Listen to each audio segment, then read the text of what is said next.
Hello and welcome to Adobe Premiere Pro CS3 tutorial. Alright, let's get started with a new project. Widescreen 48 kilohertz. NTSC. And we'll name it Tutorial Things. Alright.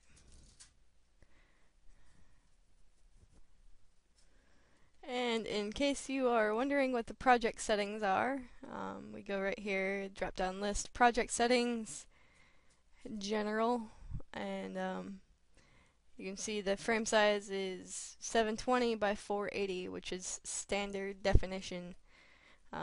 You can also change them to high def if you so choose, but that's just what I went with.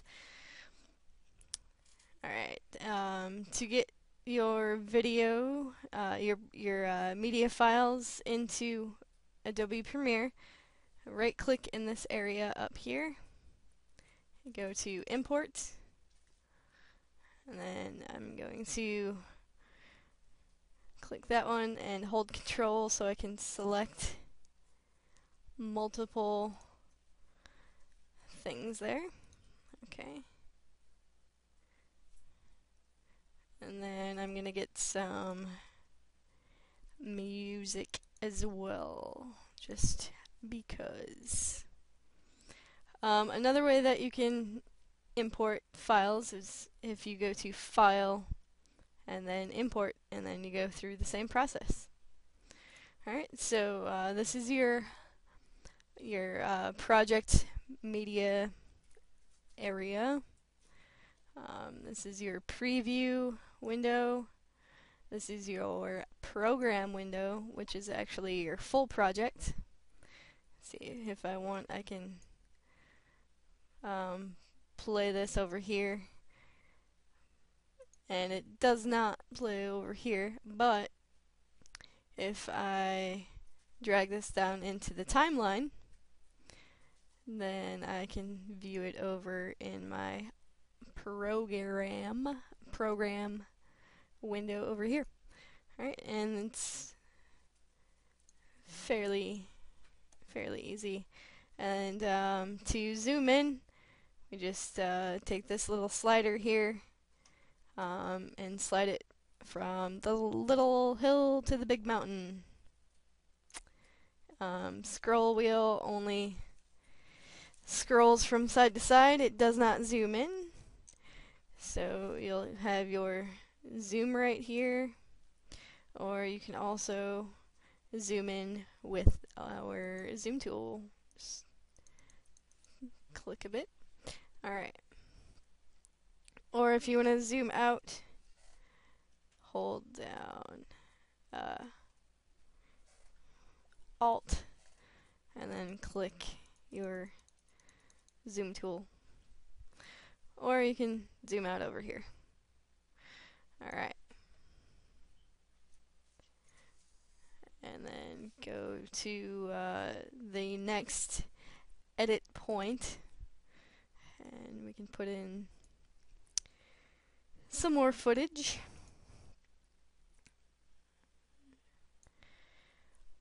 One of the things that I do not like about Premiere is if I were to, like, say I wanted to kind of overlap or mesh this footage with my particle spray footage here,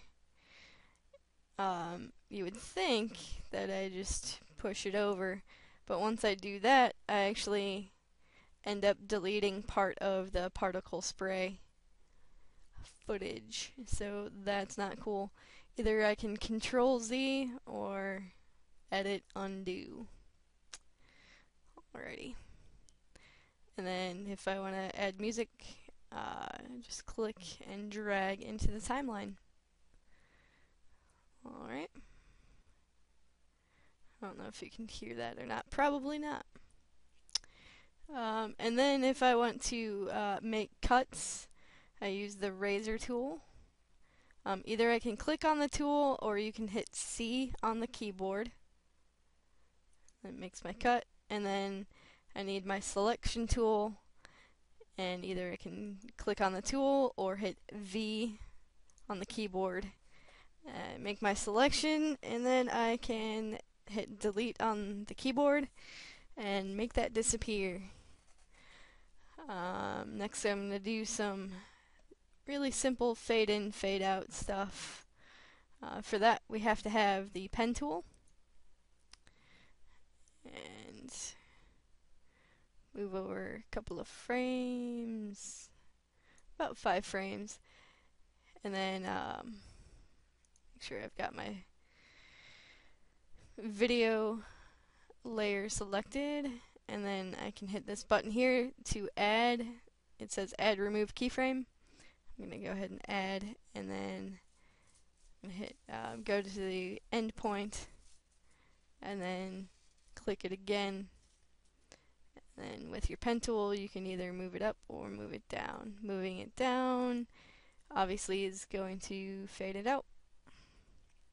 You can do this also with audio. Same thing. Bam. Fade out. In case you're wondering, this timeline, what these numbers mean, I've got frames, seconds, minutes, and hours. So this particular video is exactly 10 seconds long. Alright, go back to the beginning. Add my fades.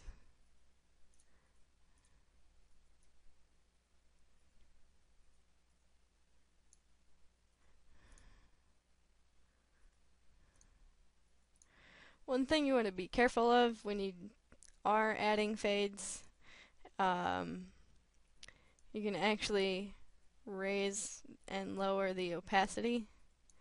You want to be careful not to accidentally do that. If you do, you can just hit Control Z or undo.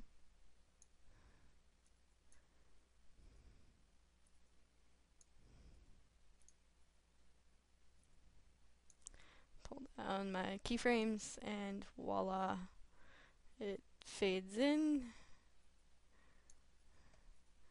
and it fades out. Alright. And for transitions and effects in Adobe Premiere, we go over here to the Effects tab,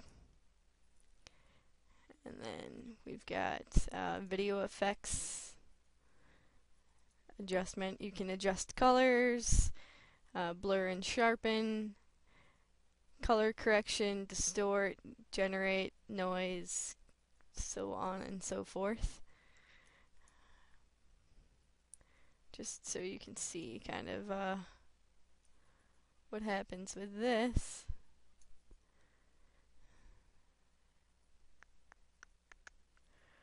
Let's do camera blur so you can see that effect hopefully.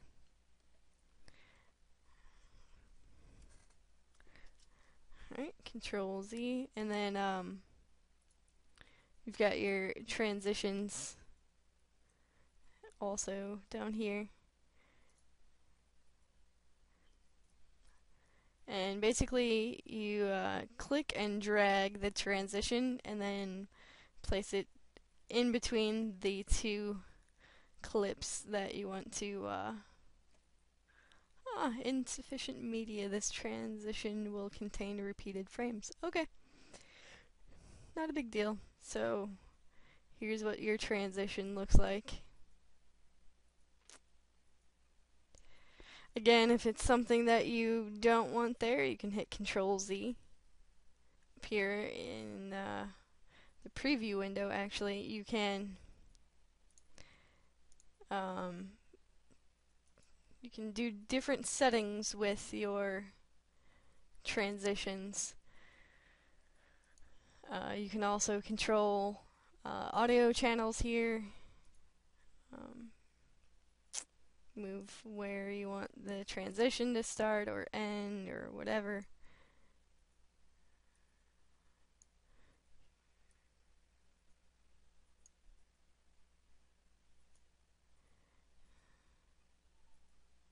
Alright, and then let's say you wanted to add some end credits.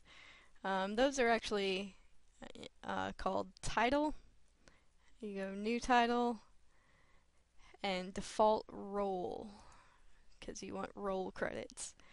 You can name it if you want. You don't have to, but you pretty much have to type everything manually. And go through and actually move stuff around.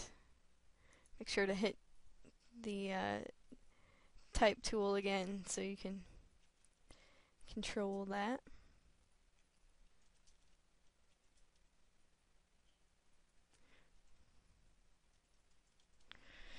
We've got some preset things here you can change it to if you want.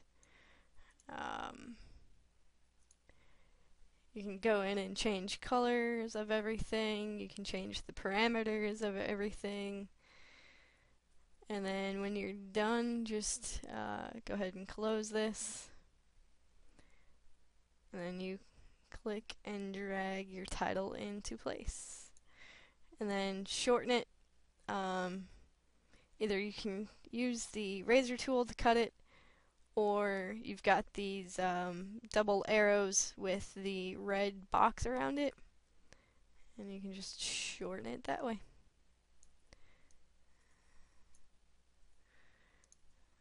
Alright. And there you go. Alright, and real quick how we render, or how we, let's first go ahead and saving, alright, and then how you render or export your movie. Pretty simple. By default, it goes with AVI. You've got a few choices, not quite as many as other programs.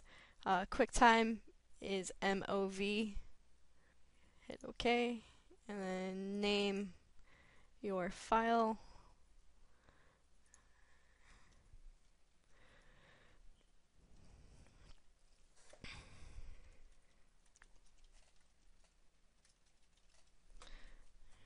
And save, and there it goes. Rendering. Alright, well, that is all. Thanks, guys.